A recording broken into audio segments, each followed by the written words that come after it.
This is Adventure for Life. I'm Joel. Welcome back to the Grenadier reviews.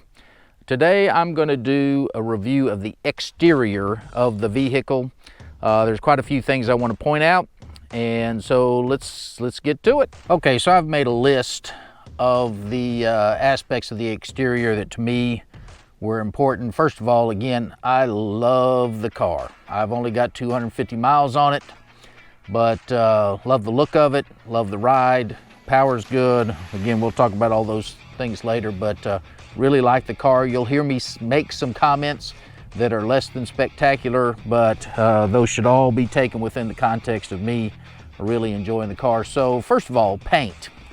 Love the look of it. I think the paint job is great. Interestingly, they only warranty the paint job for 3 years, and the rest of the vehicle is warranted for 5 years, and both are 60,000 miles, but I'm not sure why they only warranty the paint job for 3 years. Maybe they think people are going to take it off road and scratch it up or something like that, but all of the paint jobs that I saw, all of the vehicles that I saw at the dealership at Regal looked fantastic, no matter what color it was. Even if I didn't like the color, the paint job itself looked good.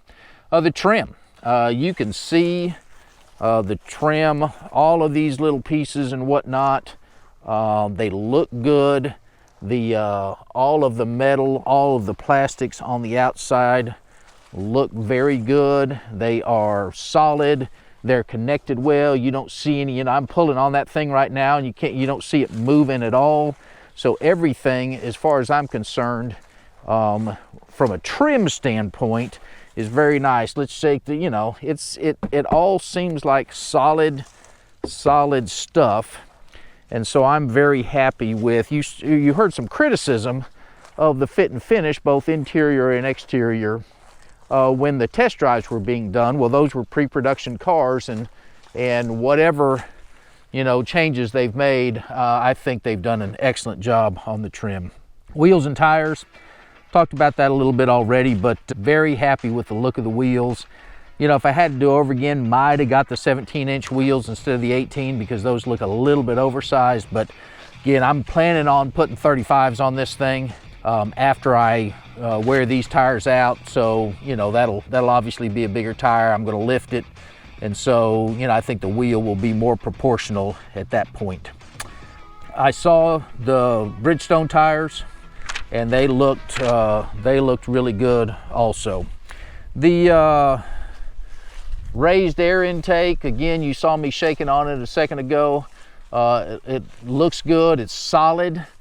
So I'm very pleased with that. The spare tire, where they put it's probably the only place you could have put it, and part of the reason why, for the 1/3, 2/3 door, whatnot, it's on there again, nice and solid and whatnot. And that storage compartment there is nice, although again, you're not going to put anything that's very valuable in there, because you could easily somebody could easily break into that thing.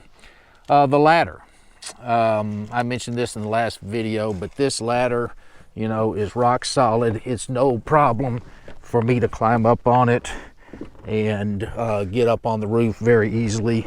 And it literally, the door doesn't move at all. The ladder does not move at all. So it is rock solid. The utility belt. I've got the little springs and the hooks and whatnot that go in here. Lots of positions here, more positions here, more positions here.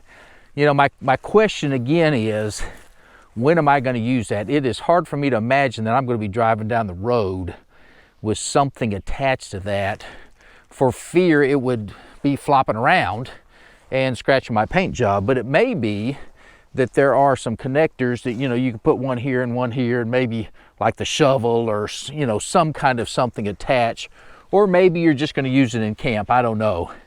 But the utility belt is very solid. Make a comment about what I'm just going to call the stance of the vehicle. Now, there's a little bit of a slope that this thing's on right now, And there's a big old nasty fly right there that I'm going to scare off. But the stance of the vehicle, I think it looks great. It's level. It's not like jacked up in the back or whatever. It's got a very level look to it, and I really like the stance both from the side and also from the front. It's got a meaty, powerful, strong, you know, kind of aggressive look to it, and so I like all those aspects of it. Doors. You've heard this already, I'm sure, from some reviews that you've seen, but just going to open and close the door real quick. And I mean, it's solid.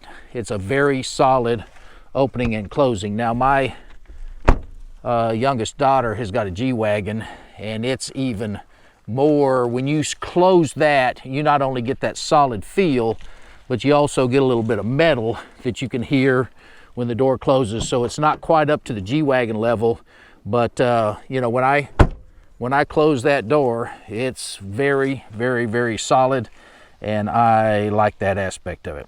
Let's talk about the rear doors. You know, I just opened this rear door, and there's been a lot of discussion about this, but you know, honestly, from what I've seen so far, and again, I'm not complaining, but the number of times that you're going to put something in there and just use this small door, I got to think is going to be very few. Because one thing is, you know, this door is now open as wide as it can be opened. And guess what? You got this tire right here. So now when you walk up to this thing, you got to turn sideways to get in here. And right now, my left shoulder is on the door and my right forearm is on the tire. So there's very little room there. So I'm just basically saying that, you know, I'm thinking 95% of the time you're going to be opening both of those doors. I saw another guy, comment on this on one of his reviews a couple of months ago. He rode in some of the pre-production cars, and I thought it was a little bit picky. But now that I've, got the vehicle, I'm in agreement with the guy. The lever that you use to open the big door here it's plastic. It's cheesy.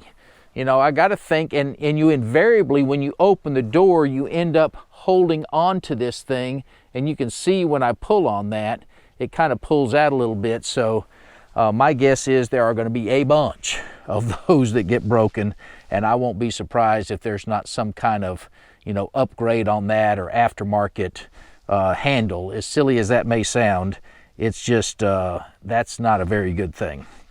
And then, and again, I saw somebody else mention this in a review also, but now I'm going to close the door.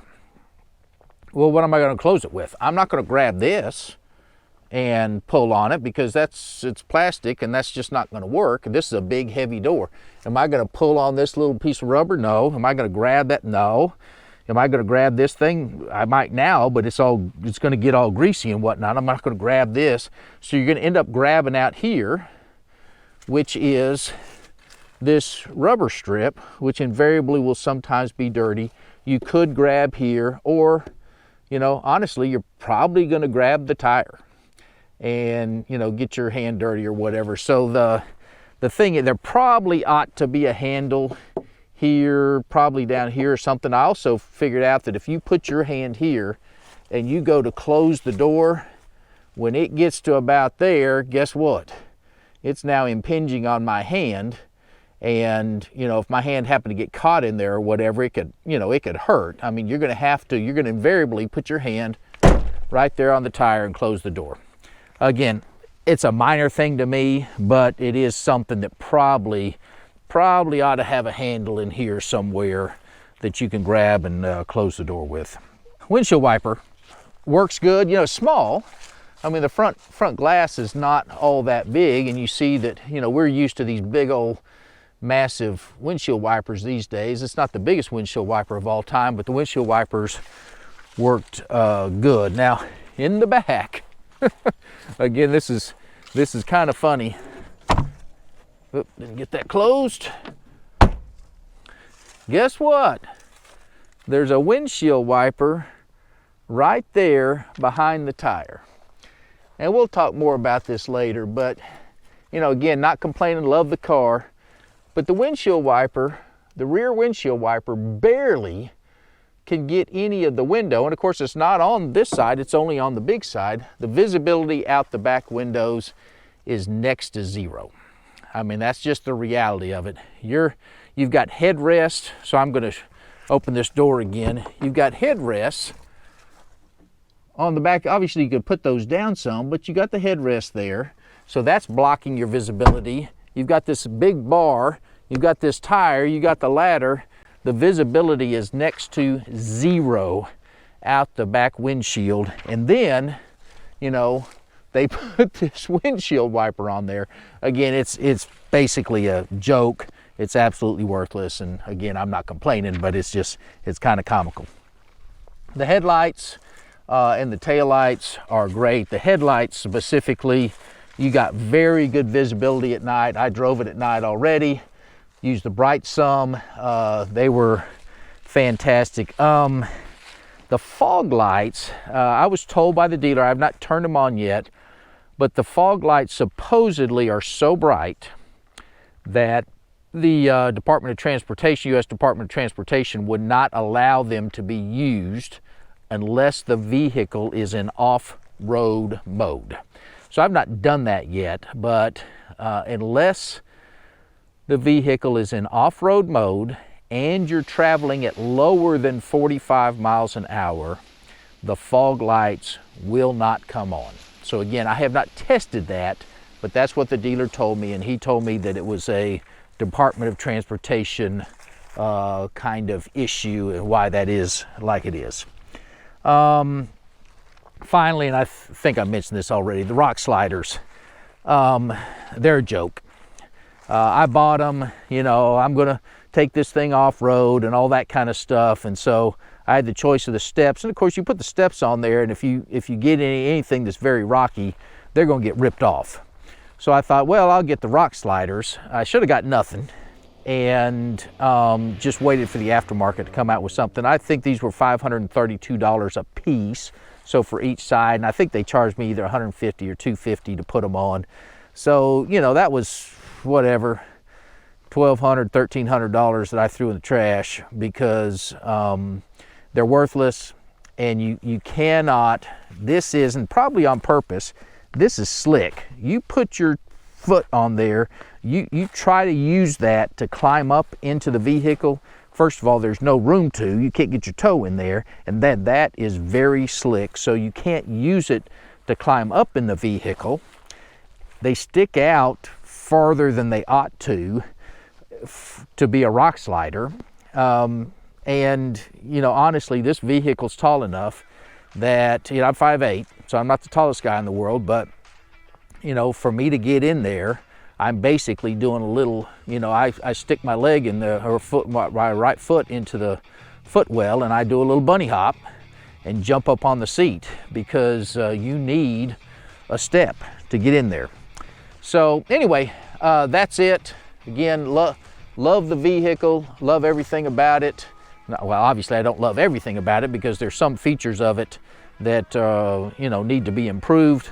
But so far, really enjoying it, and I wanted to give you again a real good feel about just what I see as far as the exterior of the vehicle. See you next week.